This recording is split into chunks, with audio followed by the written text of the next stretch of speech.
they're running a lower grade soap. Hey, it's Washaholic Wednesday, and today I want to talk to you about a class we're going to give to teach you how to identify a problem with your power washer, troubleshoot it, and find out what the problem is so you can fix it and get back up and running again. We happen to have a customer that brought this machine into us here at Powerwash.com.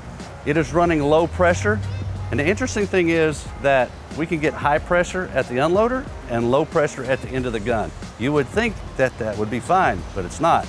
This is an unusual problem that you don't generally run into, but they're running a lower grade soap that has stopped up the lines on the machine. That's for another video. I'll show you that later. But let's talk about the things that could possibly go wrong with the power washer. I'm gonna step inside because it's starting to rain, so let's run inside real quick. So just real quick off the top of my head, one of the most common things that are gonna go wrong with your power washer is the loss of pressure. So, as I said earlier, that could be not enough water flow. It could be problems with your packing. It could be a problem in the valve.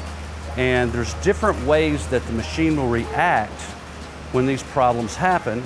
And then once you have a particular problem, let's say for instance, you've got a pulsation going on. Well, what could it be? It could be air.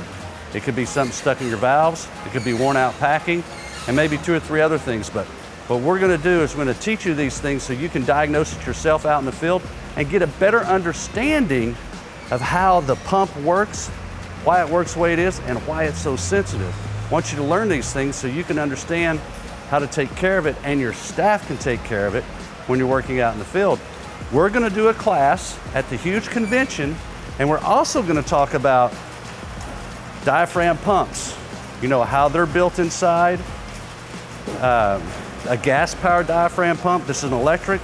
This is a gas-powered diaphragm pump. We're gonna have these at the huge convention at a class we're gonna be presenting on the 18th before the show starts. It's gonna be a pre-show event.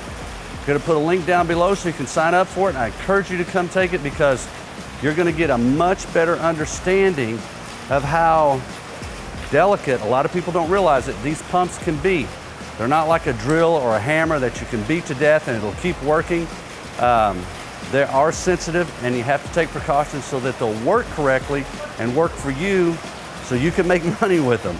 So hit that link below, get signed up if you're going to the huge convention. That's gonna be in Atlanta, Georgia. We're doing our pre-show class the morning of the 18th from 8 a.m. to 12 p.m.